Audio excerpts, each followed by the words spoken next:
हर गोस्वामी के अपने अपने वृंदावन में प्रमुख विग्रह थे। सबसे पहली कथा करी सनातन गोस्वामी के ऊपर।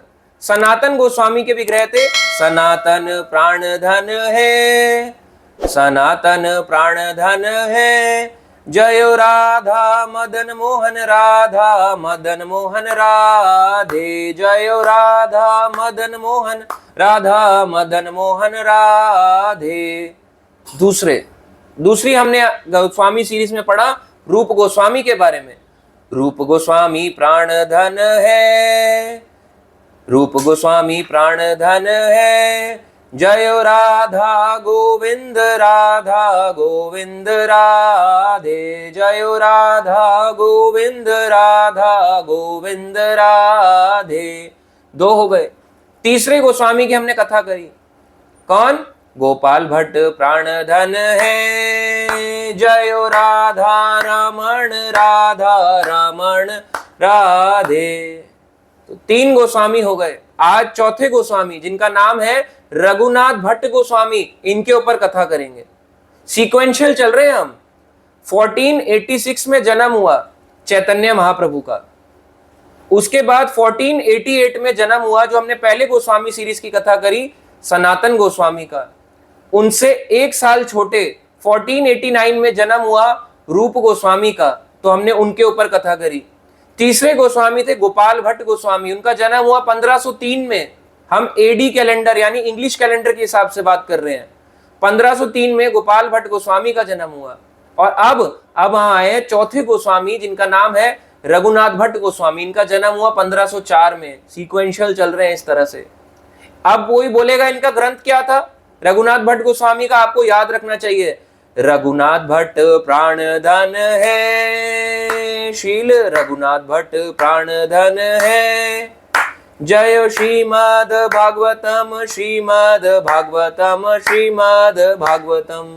तो श्रीमद् भागवतम इनका ही विग्रह था। चैतन्य महाप्रभु ने इनको आज्ञा दी थी, यही आपके साक्षात भगवान हैं। ऐसा नहीं है कि इनको भगवान पे विश्वास नहीं था, भगवान के दर्शन करना सब कुछ इन्हें पसंद था, पर भागवतम पे श्लोक सुनाना, भागवतम सुनना में इनको सबसे ज्यादा आनंद आता था। जब ये भागवतम सुनाते थे तो इनसे बड़े गोस्वामी जो थे रूप सनातन, वो भी इनकी भागवतम सुनते थे, क्योंकि ये भागवतम के जो श्लोक हैं कैसे गा गा के सुनाते थे।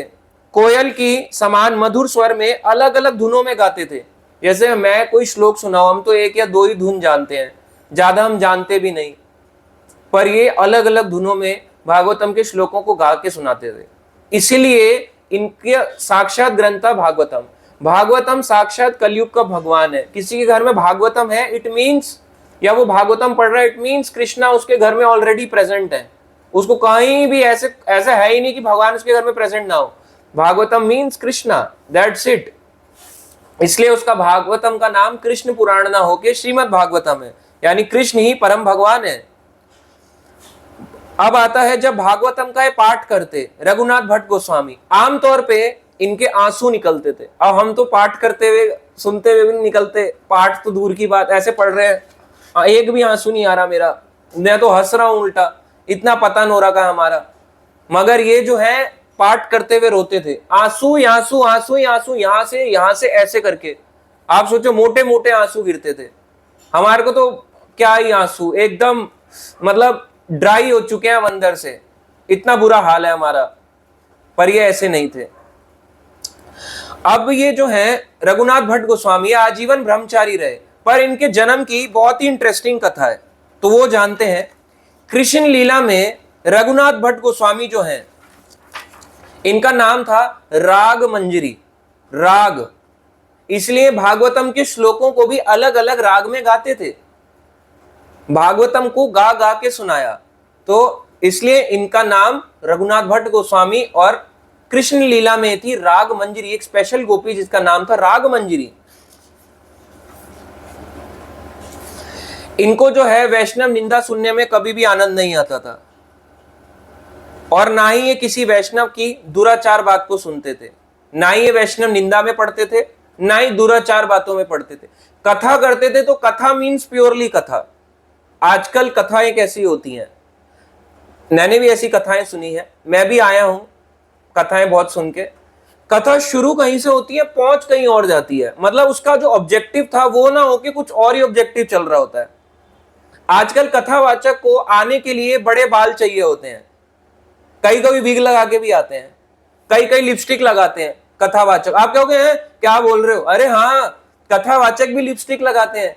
आजकल के कई कई कथावाचक जो हैं वो कथावाचक केवल नाम के रह गए, भजन ज्यादा करते हैं। और भजन भी कौन से? ये वाले वैष्णव भजन नहीं, है ना, है ना, बोलते हैं मोहे वृंदावन चलिए, पता नहीं क्या क्या भजन इधर उधर का जोड़ जोड़ के, तोड़ मरोड़ के और अपने भजन बना लेते हैं।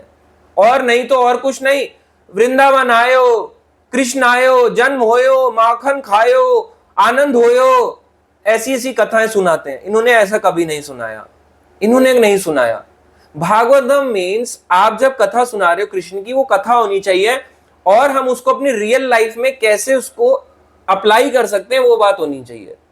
ये कथा है। बट आजकल कथा कम और कुछ और ज्यादा चल रहा होता है। लोगों का डांस चल रहा है। ऐसी डांस और ऐसी कथाओं से ये दूर रहते थे। इनको टोटली आनंद आता था भागवतम पढ़ने और भागवतम सुनाने में। इनका जो जन्म हुआ वो हुआ 1504 ईस्वी में, यानी 1504 एडी। अभी चल रहा है 2026 का कैलेंडर, तो 1504 करीब करीब 520 साल पहले, 522 साल पहले इनका जन्म हुआ है। इतनी पुरानी कथा आज भी हम इनके बारे में सुन रहे हैं। तो इनको जानने के लिए सबसे पहले जानना जरूरी है कि इनके पिता कौन थे। इनके पिता का नाम था, रघुनाथ भट्ट गोस्वामी के पिता का नाम तपन मिश्र। इंग्लिश में पढ़ोगे तो तपन मिश्रा आएगा, पर मिश्रा नहीं है। मिश्रा जी बोलते ना, मिश्रा जी, तो मिश्रा जी जो हैं वो तो हमारे मिश्रा जी अलग अलग, ज्यादातर उत्तर प्रदेश में पाए जाते हैं, दिल्ली में मिश्रा जी पाए जाते हैं, या अलग और भी स्टेट्स में। बट ये मिश्रा जी नहीं, मिश्र। बाद में कई मिश्र से मिश्रा भी हो गए, बट एग्जाम्पल के लिए मिश्र कहलाते थे। तपन मिश्र जो है वो सबसे पहले कहां रहते थे? उस साइड बंगाल में, ईस्ट बंगाल में, बांग्लादेश में। तो तपन मिश्र अगर आप पढ़ोगे, चैतन्य चरितामृत में आता है कि चैतन्य महाप्रभु गए और उन्होंने मायावादियों का खंडन किया, तपन मिश्र के घर में रहे, पर वो बाद में आए। हम आपको पिछली स्टोरीज बता रहे हैं। ये आता है, अगर कोई पूछना चाहे कहां से आता है, आप जो है इधर उधर की बातें करते हो, किताब दिखा देते हो, बताते नहीं। मैं हर बार बताता हूं। काफी लोग इसमें डाउट करते हैं और ऊटपटांग की बातें आके फिर यहाँ पे विवाद करते हैं। तो उनके लिए, क्लैरिटी के लिए, ये बात जो है, ये बात लिखी है चैतन्य भागवत में। चैतन्य भागवत आदि लीला 14वां अध्याय, उसमें बताया गया कि तपन मिश्र कहाँ रहते थे। तो ये बांग्लादेश के हिस्से में रहते थे। उस टाइम पे बांग्लादेश नाम की कोई जगह नहीं थी, बंगाल कहलाता था। ये बांग्लादेश आप सब जानते होंगे, इंडिया पाकिस्तान के बाद बांग्लादेश बना, बहुत टाइम के बाद। बांग्लादेश नाम की कोई कंट्री नहीं थी। अब जब उस टाइम पे वहां रहते थे तपन मिश्र, इनका कोई तब संतान नहीं, मतलब इनकी संतान नहीं थी, मतलब रघुनाथ भट्ट गोस्वामी का तब जन्म नहीं हुआ था। तो वहां ये रहा करते थे और इनको पता था, क्योंकि ख्याति फैल रही थी, फेम फैल रहा था चैतन्य महाप्रभु का। चैतन्य महाप्रभु तब गृहस्थ थे। गृहस्थ में चैतन्य महाप्रभु के बड़े सुंदर बाल, जो हम अपने घरों में रखते हैं ना, गौर निताई, आपने देखा होगा किसी के घर में है चैतन्य महाप्रभु जो हेड शेप वाले। मंदिरों में भी भगवान का विग्रह होता है चैतन्य महाप्रभु का, उनमें सुंदर सुंदर उनके बाल होते हैं। सन्यास वाला विग्रह ज्यादातर मंदिरों में नहीं मिलता, बहुत ही इक्के दुक्के मंदिरों में मिलता है। हर मंदिर में उनके ऐसे घुंघराले घुंघराले बाल वाला वो होते हैं, वही वाले विग्रह मिलते हैं। तो चैतन्य भागवत वो चीज है, वो लीला है जो वेद व्यास ने कलयुग में आए वृंदावन दास ठाकुर बन के, और उन्होंने चैतन्य भागवत लिखा, यानी उनकी गृहस्थ लीलाएं। चैतन्य महाप्रभु 0 से लेके 24 साल, जन्म से लेके 24 साल होने तक उनकी गृहस्थ की लीलाएं हुई, और 24 साल से लेके 48 ईयर्स तक की सन्यास लीला वो चैतन्य चरितामृत में ज्यादा आती हैं। दोनों में लीलाएं हैं, एक में गृहस्थ की लीलाएं, एक में उसमें की लीलाएं ज्यादा है। तो चैतन्य महाप्रभु प्रचार कर रहे थे, प्रचार करते करते करते हर जगह नवदीप में फैल गया कि निमाई पंडित जो है ये एक सर्वविख्यात पंडित है, बहुत विद्वान है शास्त्रों का। सब इनकी बड़ी तारीफ करते थे और इनको भगवान मानते थे। तो एक बार इन्होंने अपने साथ लोकनाथ को लेकर रामपुर के लिए यात्रा करी, बांग्लादेश की ओर को गए। यानी इनका घर था नवद्वीप में, जन्म स्थान था इनका नवद्वीप। नवद्वीप आता है वेस्ट बंगाल, नवद्वीप आता है वेस्ट बंगाल। तो उसके बाद ये लोकनाथ जो है अपने एक शिष्य लोकनाथ को लेके गए और उनको लेके कहां गए, रामपुर। ये अब जगह आती है बांग्लादेश में, वहां पे गए प्रचार के लिए। चैतन्य महाप्रभु ने खूब प्रचार किया, जबरदस्त बांग्लादेश में प्रचार किया और भक्त बनाना शुरू किया। मतलब गृहस्थी में भी प्रचार करते थे। मगर तब चैतन्य महाप्रभु की शादी यानी विवाह हो चुका था। उनकी 2 वाइफ्स थी चैतन्य महाप्रभु की। कौन कौन? लक्ष्मी प्रिया, विष्णु प्रिया। लक्ष्मी प्रिया और विष्णु प्रिया। तो पहली पत्नी का नाम था लक्ष्मी प्रिया। चैतन्य महाप्रभु अपने घर में शची माता के साथ, बोलते हैं ना, जय सच्चिनंदन जय सच्चिनंदन जय सच्चिनंदन गौर हरि, नदिया बिहारी गौर हरि, नदिया बिहारी गौर हरि। तो नदिया में रहने वाले बिहारी यानी चैतन्य महाप्रभु। चैतन्य महाप्रभु रह रहे थे नदिया में, नवद्वीप में रहते थे, नदिया डिस्ट्रिक्ट। नवद्वीप में रह के उनकी पत्नी का नाम था लक्ष्मी प्रिया और माता का नाम शची। इनको छोड़ के वो बांग्लादेश गए। उस जमाने में बांग्लादेश नहीं था, वो ईस्ट बंगाल था। वहां पे गए प्रचार करने के लिए कि भाई प्रचार फैलाना जरूरी है, सब जगह प्रचार करना है। तो प्रचार के माध्यम से वहां गए। अब जब ये प्रचार करने निकले ही थे, चैतन्य महाप्रभु पैदल ही जाते थे। भाई पहली बता दें, स्कूटी गाड़ी कुछ नहीं, पैदल प्रचार करने भक्तों के साथ साथ में जहां जाते प्रचार करते। तो वहां पे बंगाल में प्रचार करते हुए इनकी जो वाइफ है लक्ष्मी प्रिया, बड़ा दुख होता था कि मेरा प्रति जो है विरह सहन नहीं कर पा रही थी। इस बात का दुख नहीं था प्रचार कर रहे हैं। अगर किसी पत्नी को इस बात का दुख होता है तो वो पत्नी नहीं है, वो पतिव्रता पत्नी ना होके वो दुष्ट पत्नी है, दुश्मन है हमारी। मगर अगर कोई खुश होती है तो इसका मतलब प्रेज करेगी और हमारी हेल्प करेगी। तो लक्ष्मी प्रिया यहाँ थी नवद्वीप में, वेस्ट बंगाल में, और ये ईस्ट बंगाल गए थे जो अब के टाइम बांग्लादेश आता है प्रचार करने। सह नहीं पाई विरह, बहुत ही विरह भाव में रह रही थी। और उसी के बाद इन्होंने अपने प्राण त्याग दिए और लक्ष्मी प्रिया चली गई back to home, back to godhead, Vaikuntha Dham को चली गई। क्यों? क्योंकि विरह को सहन नहीं कर पा रही थी। अब माता शची अकेली पड़ गई। ये बात जब है, महाप्रभु चैतन्य महाप्रभु प्रचार कर रहे थे, उन्होंने प्रचार रोका नहीं। ईस्ट बंगाल यानी बांग्लादेश में तब प्रचार रोका नहीं, करते रहे। प्रीचिंग चल रही है, प्रीचिंग टू बी कंटिन्यूड चल रही है। अब चैतन्य महाप्रभु घूम घूम के बांग्लादेश से वापस ही लौटते हैं। और फिर जाके जब वापस लौटते हैं नवद्वीप में, उन्हें को पता था कि लक्ष्मी प्रिया ने अपना शरीर छोड़ दिया है, अब माता शची अकेली है। उनने दूसरा विवाह किया, तब उनकी वाइफ कहलाई विष्णु प्रिया। आपको पता है ये बात इस्कॉन में मेरे को इतने टाइम से जुड़े रहने के बाद भी बहुत टाइम के बाद पता चली, जो मैं आपको यूं ऐसे बता रहा हूं सेकंड्स में। तो विष्णु प्रिया तब इनकी वाइफ बनी। तो विष्णु प्रिया से इनका विवाह हुआ। अब जब ये विवाह तो हुआ बाद में, पहले लक्ष्मी प्रिया की वो हो गई, शरीर छूट गया, तब ये बांग्लादेश में थे, बांग्लादेश से लौट रहे थे, अभी लौटे नहीं थे नवद्वीप में। तो बांग्लादेश यानी ईस्ट बंगाल से लौटते लौटते इनको एक भक्त मिला जिनका नाम था तपन मिश्र। और ये तपन मिश्र और कोई नहीं, रघुनाथ भट्ट गोस्वामी के पिता थे। उस टाइम पे रघुनाथ भट्ट गोस्वामी का जन्म नहीं हुआ था। और चैतन्य महाप्रभु गृहस्थ थे, सन्यासी नहीं थे, हेड शेव नहीं था, लंबे लंबे सुंदर बाल थे। अब जब इनको पता चला कि अरे निमाई पंडित है, इतना ख्याति फैल रही है, तो मैं भी उनसे जाके एक बारी मिलता हूं। ये जो तपन मिश्र है, ये एक सारग्रही ब्राह्मण थे। सार यानी सारे वेदों शास्त्रों का सार ले लिया और फिर अपने ब्राह्मण कल्चर को फॉलो किया। ये साध्य साधन तत्व को फॉलो करते थे और किसी आचार्य का इनको कभी साक्षात्कार नहीं हुआ था। इनको पता नहीं था कि क्या जप करना है। ये अपने इष्ट देव का मंत्र जप करते थे, दिन रात इष्ट देव का मंत्र, और इनके मन में शांति नहीं थी। साध्य साधन तत्व का मतलब है, साध्य का मतलब लक्ष्य, एम, और साधन का मतलब उस एम को पाने की क्या करना है। साध्य हो गए भगवान, साधन कैसे उन भगवान को पाना है। इस तत्व को फॉलो कर रहे थे, पर अभी कोई क्लियर कंसेप्शन नहीं पता लग रहा था कैसे पाया जाएगा, कैसे वो करेंगे? इष्ट देव जो इनको मंत्र मिला था और अपना मंत्र जाप ये करते थे, पर मन में शांति नहीं थी। देखो अपने मंत्र, लोग बोलते हैं ना हम अपने इष्ट देवताओं के मंत्र जाप करते हैं, ये भी अपने इष्ट का मंत्र जाप करते थे, इनको शांति नहीं मिलती थी। तो एक बार चिंतन करते करते एक दिन रात को इन्होंने एक सपना देखा। तपन मिश्रा ने सपना देखा। सपने में इनके एक ब्राह्मण आया, एक देवता स्वरूप ब्राह्मण आके इनको एक गुप्त चरित्र के बारे में बताता है। बोलता है गुप्त है, गुप्त मतलब कॉन्फिडेंशियल है, सबको नहीं बताना, सपने की बात है। शुन शुन ओहो द्विज परम सुधीर, चिंता ना करियार मन कर स्थिर, निमाई पंडित पाश करह गमन, तेहो कही बेन तो मा साध्य साधन।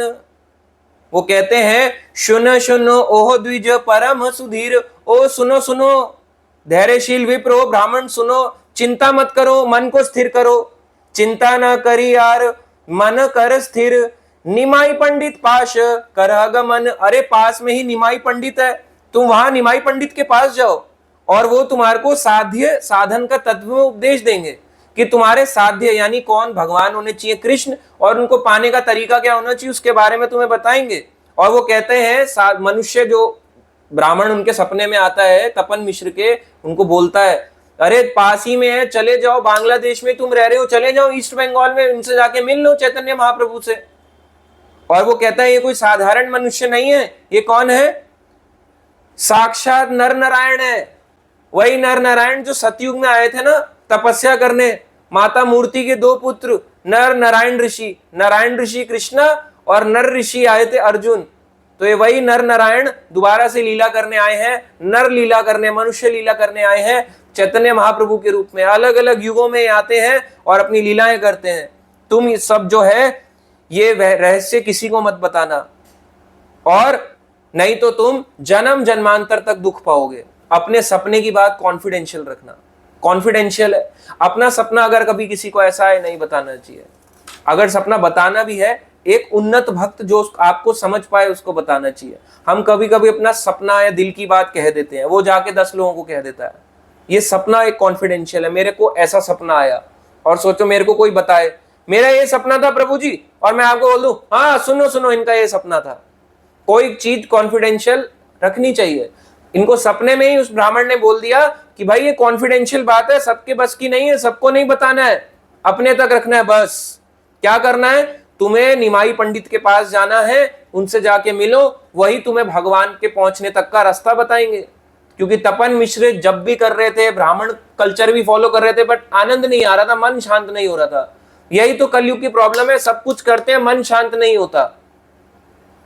तो ये भी कोई छोटे मोटे नहीं, बहुत ही एक विद्वान ब्राह्मण थे। इतना कह के सपना, वो जो ब्राह्मण आया था सपने में वो चला गया तपन मिश्र के सपने से। तपन मिश्र जाग गए और उनके नेत्रों से आंसू बहने लगे कि अब मैं किसको मिलूंगा? चैतन्य महाप्रभु को। तो उनसे मिलने के लिए तपन मिश्र गए।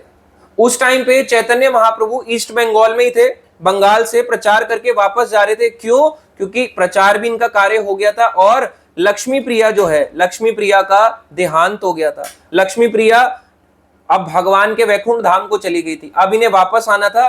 वापस आते आते कुछ शिष्यों को ये मिले और उन्हीं शिष्यों के पास महाप्रभु जब थे ये भी पहुंच गए। कौन? तपन मिश्रा। उनको दंडवत प्रणाम किया, गौर हरि की जय, गौर हरि की जय।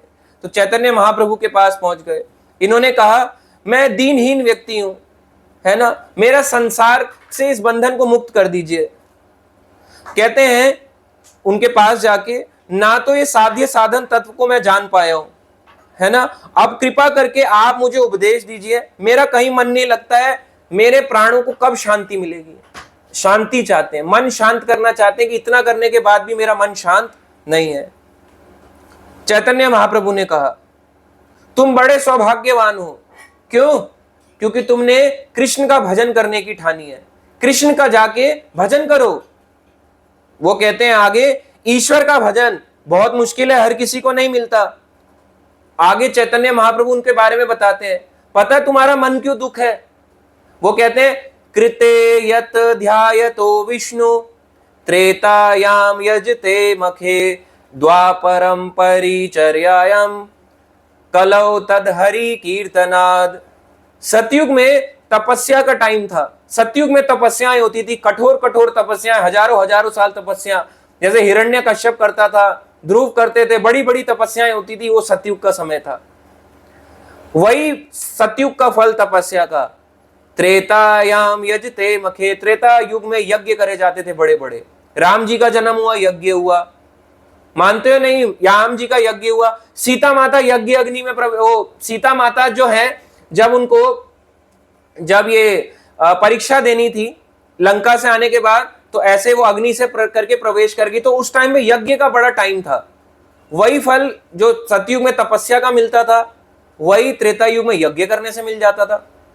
महाप्रभु बता रहे हैं तपन मिश्र को, इसलिए तुम्हारा मन शांत नहीं है। द्वापर युग में क्या था? द्वापरम परिचर्यायाम, द्वापर में विग्रह सेवा होती थी। बोलते छोटे मोटी विग्रह सेवा नहीं होती थी, ऐसा नहीं अगरबत्ती घुमा दी। भगवान को सोने के, डायमंड के, इन सब चीजों में भोग लगाया जाता था, बड़ी बड़ी चीजों में। और use and throw plates use होती थी। डायमंड की प्लेट थ्रो, सोने की प्लेट थ्रो, एक बारी के बाद कचरा कूड़े की तरह, ऐसे चलता थी सेवा। मगर यही चीज जो सतयुग त्रेता द्वापर में मिलती थी, कलयुग में कैसी मिलती है? कलो तद हरि कीर्तनाद। हे तपन मिश्र, कलयुग में तो एकमात्र साधन है हरि का कीर्तन करना। बस हरि का कीर्तन करो, तुम्हारे पे बड़ी कृपा होगी, सारे फल तुम्हारे को उससे मिलेंगे। आगे वो कहते हैं, चैतन्य महाप्रभु तपन मिश्र को सीख दे रहे हैं। अतएव कलियुगे नाम यज्ञ सार, आर केन धर्म कैले नहीं है पार।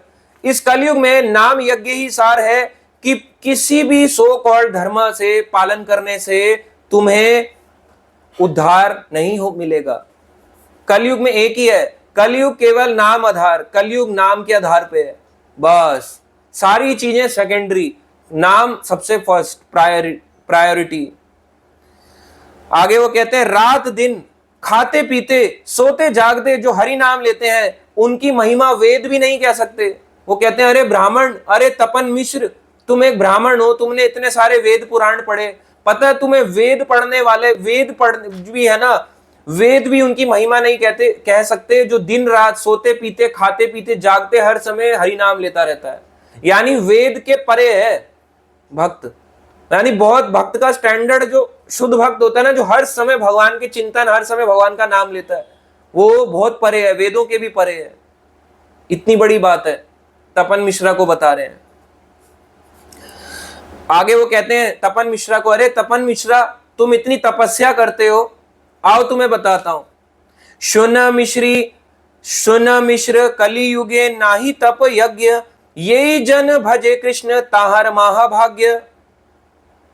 वो कहते हैं, हे सुन मिश्र, तपन मिश्र, सुनो सुनो, कलियुगे नाही तप यज्ञ, कलयुग में तप का कोई काम नहीं है। तपस्या कलयुग में ऐसे ही है, लोग जाते हैं तपस्या के लिए, हम वहां चले जाएंगे हिमालय में, वो करते हैं, नागा बाबू वाले साधु करते हैं, देखो कर रहे हैं, ये भगवान को प्राप्त करने का रास्ता नहीं है। भगवान को प्राप्त करने का रास्ता ये नहीं है कलयुग में। यही जन भजे कृष्ण तार महाभाग्य, जो व्यक्ति श्री कृष्ण का नाम का भजन करता है वही महाभाग्यवान है। इससे बड़ा महाभाग्यवान कोई नहीं है। इसलिए सारी कूटी नाटी त्यागो, सारे बुरी आदतें बुरे कर्म त्यागो, कूटी नाटी सो कॉल्ड धर्म त्यागो, सर्व धर्मान परित्याजम माम एकम शरणम व्रजा। सारे सो कॉल्ड जो तुमने धर्म पालन कर रखे हैं ब्राह्मण के नाम पे, त्याग डालो। क्या धर्म फॉलो करो? माम एकम शरणम व्रजा, मेरी शरण में आ जाओ, केवल मेरी शरण में रहो। मेरी शरण कैसे? भगवान का नाम लेके मिलेगी। वो कहते हैं, जो जो तुम पूछ रहे हो साध्य साधन तत्व, साध्य यानी तुम्हारे को कृष्ण प्राप्त करने, और इसका साधन क्या है?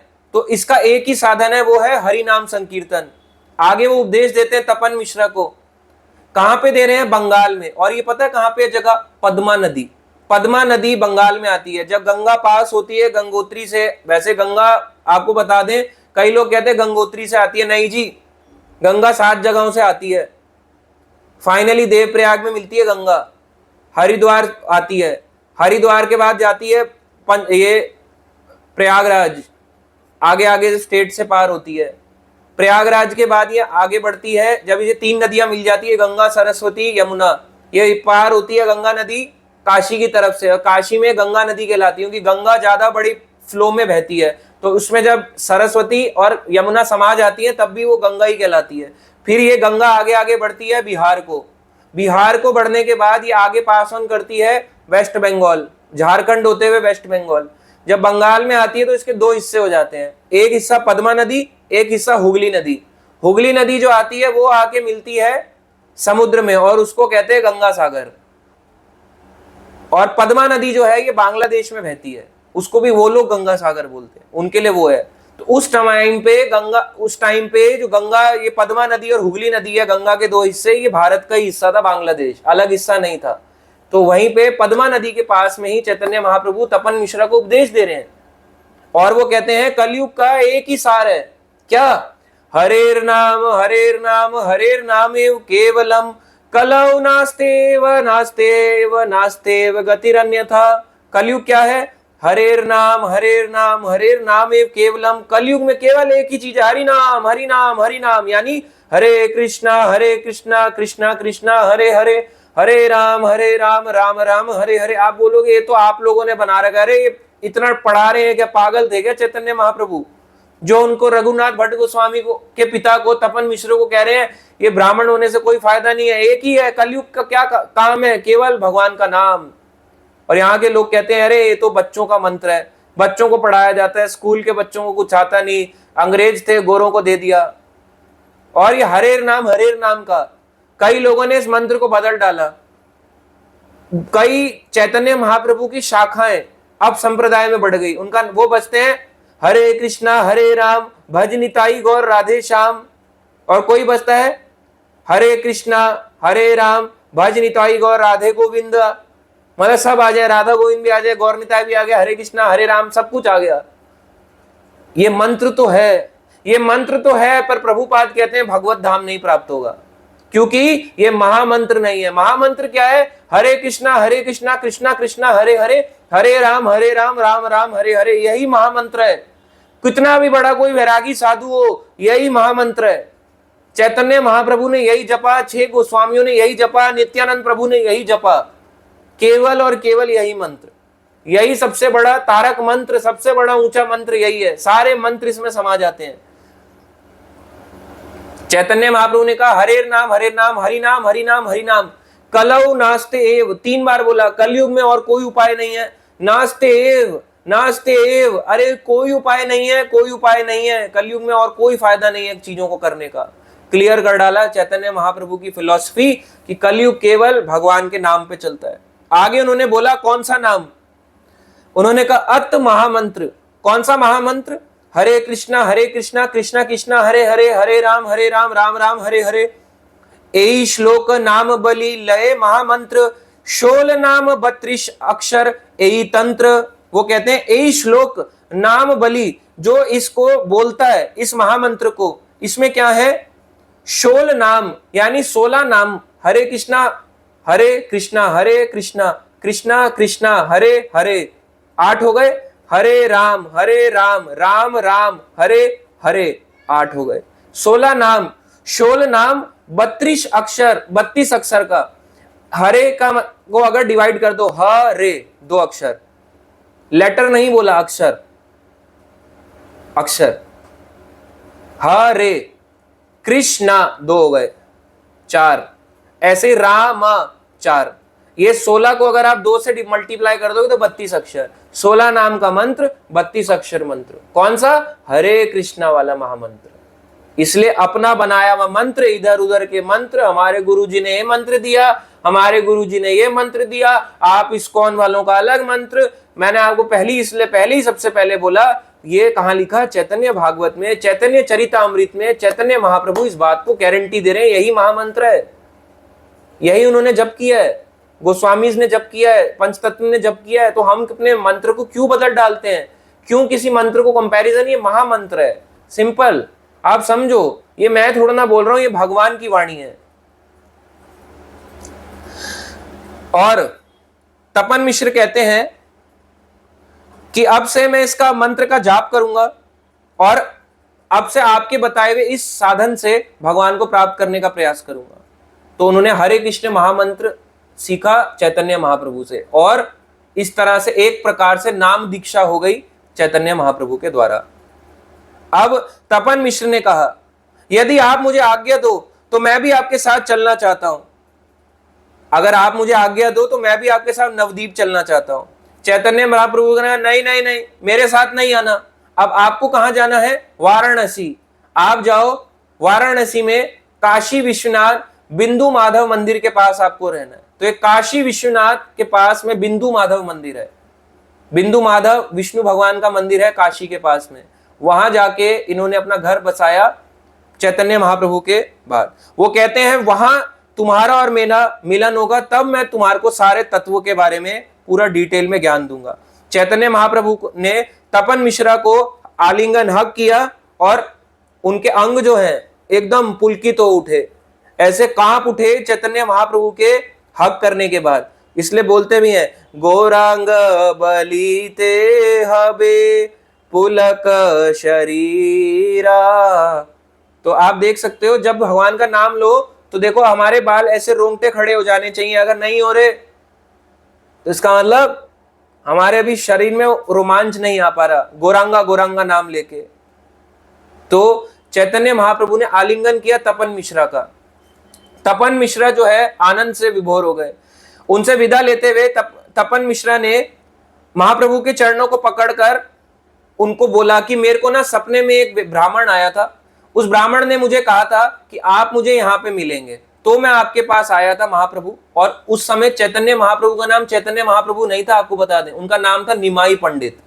मैं आपको इजी वे में बता रहा हूं कि चैतन्य महाप्रभु तब गृहस्थ थे, हम महाप्रभु कहते हैं, पर उनका नाम तब था निमाई पंडित। बड़े बड़े बाल, बांग्लादेश से घर जा रहे थे। क्यों? पत्नी लक्ष्मी प्रिया का देहांत हो गया था, वापस जा रहे थे माता से मिलने, और तब उन्होंने अगला दूसरा विवाह किया था विष्णु प्रिया के साथ। तो ये वहां की घटना है। अब देखो बांग्लादेश हमारे इंडिया से ही बाहर हो चुका है, और आप देख सकते हो कितनी लड़ाई है वो एक देश को लेके।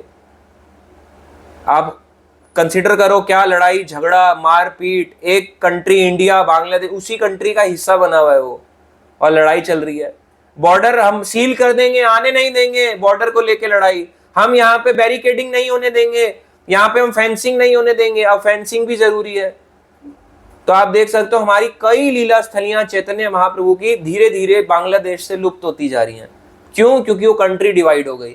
इसलिए डिवाइड करना तो बड़ा आसान है, डिवाइड कर दो, दे दिया पाकिस्तान बना, तुम बांग्लादेश बना लो, मगर हमारी लीला स्थलियां लुप्त हो जाती हैं। इसलिए united we stand, divide we fall. जब तक हम एकता में जुड़े रहेंगे तब तक वो चीजें बची रहेंगी। जैसे डिवाइड हो जाएंगे खत्म। बांग्लादेश आज के समय में आप देख सकते हो हिंदू संख्या तो है ही नहीं, भगवान का नाम लेने पे जला दिया जाता है वहां पे। अगर आपने बोला भगवान ही हमारे सबसे ऊपर है, बस जला दिया जाएगा आपको। वो क्या बोलना है? अल्लाहू अकबर, नहीं तो तभी आप बचे रहोगे। ये हाल हो चुका है अब हमारे आसपास के पड़ोसी देशों का, जबकि यहाँ पे चैतन्य महाप्रभु की लीलाएं हुई हैं। चैतन्य महाप्रभु को अपनी लीला के बारे में बताया तपन मिश्र ने कि मेरे सपने में एक ब्राह्मण आया था, उसने मुझे कहा था कि यहाँ पे आप मुझे मिलेंगे। तो गौर हरि, तो यहाँ पे मैं आपसे मिलने आया हूं। चैतन्य महाप्रभु ने कहा जो तुमने सपना देखा है वो सत्य और उचित है, अब इसको किसी के सामने मत बोलना। जैसे उस सपने में ब्राह्मण ने बोला किसी को मत बताना, अब तुमने क्योंकि मुझे बताया, पर मैं भी तुम्हें आदेश देता हूं किसी को ये बात मत बताना। तो आप कहोगे यहां तक कैसे पता चलेगी? किसी ना किसी ने तो बताई होगी ना, तभी तो यहां तक पहुंची। ये तो बात है ही ना, कहीं से तो किसी ने बोली होगी ना कि यहां तक पहुंच गई।